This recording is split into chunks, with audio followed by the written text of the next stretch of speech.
Ubusanzwe tubaye ikaze kuri Go and Say Scholarship Channel aho mubasha kubona amakuru yose mwifuza kandi yizewe. Tudatinze rero uyu munsi hari amakuru mashyashya dukwifuje kubagezaho. Ku banyeshuri mwashoje 2025 muri uyu mwaka mukaba mwarashoje no kwapurenga muri University of Rwanda. Hano hari amakuru mashyashya. Reka duhere kuri message. Muhire Ernest yabajije abaza ku byerekeranye igihe abanyeshuri baprayinze muri uyu mwaka bashoje muri uyu mwaka kandi igihe baba bazagira ku ishuri. Message agira giti: Hello University of Rwanda, could you please tell us when the admission results for students who completed their studies in 2025 will be released? Yabazaga igihe admission ku banyeshuri bashoje 2025 zizagira hanze, amentioninga Kabagambe Nyasi nk'umuvugizi wa University of Rwanda. Ahangaha ni kuri Twitter University of Rwanda turi, ngira ngo urabona hano Inyasi yese musubiza Kabagambe, hello, they will be released before Monday next week. Urabyumva bivuze ngo admission results shura kuzasohoka rwose mbere y'umunsi wo kuwa mbere mu cyumweru gitaha. Nimvuga icyumweru gitaha ubwo ni icyumweru kiri buze muri aya matariki 10 mw'icumi z'ukwezi kwa 10 rwose. Ahangaha ngira ngo ndagira ngo bisobanuke neza ku buryo mwese mwitegura. None tugendeye kuri itangazo tugiye kurebera wowe utegereje izo admission results, ibyo usabwa, ibyo ugomba gukora kugira ngo nibura ibi byose ibi byiza uzabibone. Tugiye kureba ibyo ugomba gusabwa ndetse no kwitondera ndetse na process zikurikira admission results. Sawa, tugiye kubireba twihuse cyane, ntago dutinda, nta mwanya dufite wo guta. Aha ntabwo tugomba gutinda. So ahangaha murabona nyine tugeze kuri portal University of Rwanda. Hano admission results iyo zije tunazibonera ahangaha rwose. Wowe ushaka kuzareba niba araba admitted ugomba kuza kuri website ya UR ukazana kuri admission, ni bisanzwe. Yuje kuri admission ngira ngo urabona admission details. Ahangaha ubona resulta, niba warafashwe ukana downloading icyo bita acceptance letter, ariyo baruwa yerekanwa n'umunyeshuri wese ugiye muri University of Rwanda bagomba kuyerekana. So ahangaha rero iyo umaze kwerekana resulta cyangwa se admission results, hano nta kindi kiba gisabwa rwose uretse izi process zikurikira ngiye kugenda nkubwira rwose. Ahangaha rwose umaze kwerekana resulta ukamara kubona ko aba admitted muri University of Rwanda, haba hakurikiye indi process y'ingenzi cyane ariyo bita kwa applying inguzanyo muri HEC. Kwa applying inguzanyo muri HEC nabyo nago bitinda, kuko iyo tuvuze kwa applying inguzanyo muri HEC abeshi nago mubisobanukirwa, ariko nabwo batanga itangazo rihamagara bifuza kwa applying inguzanyo ku buryo nabo bayapplyinga rwose nta kibazo.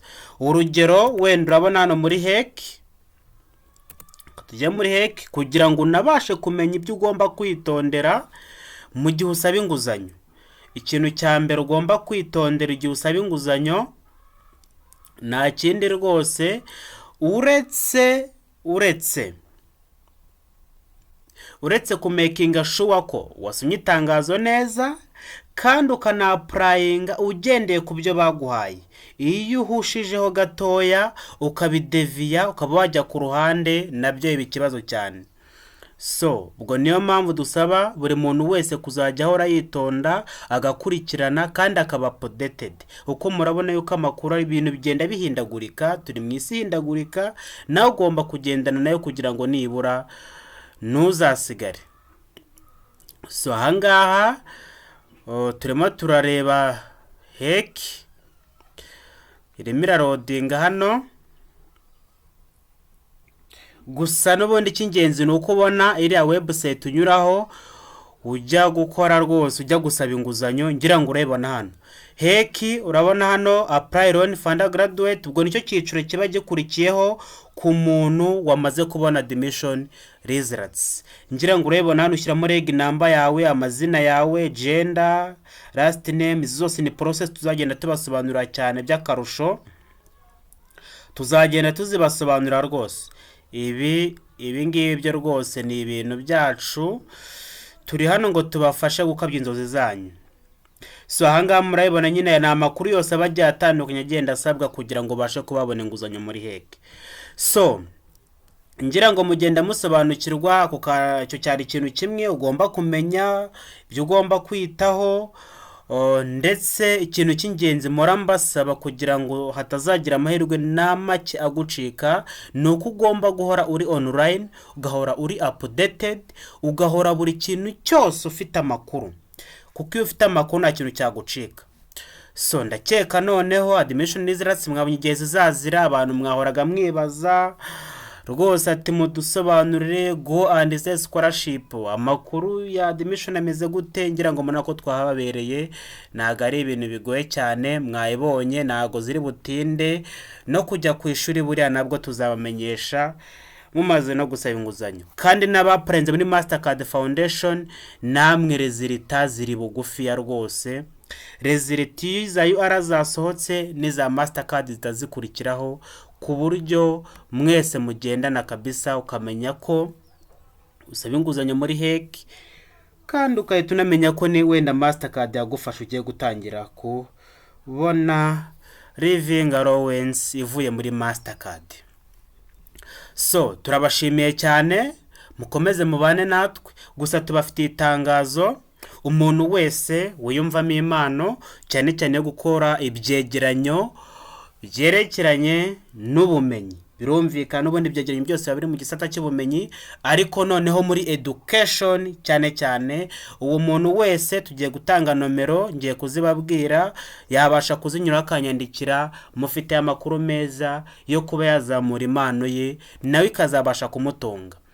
Andika nomero wakurikiranye, andika 078 78 nanone 45 83 4. Izo nomero uzihamagare, uritabwa na Dr. Deo, aragufasha rwose, urebe ko inzozi zawe zabimamo, ukiga ndetse uninjiza amafaranga yavuye mu mpano yawe. Sawa, murakoze cyane, mukomeze mugire ibihe byiza, turabakunda cyane.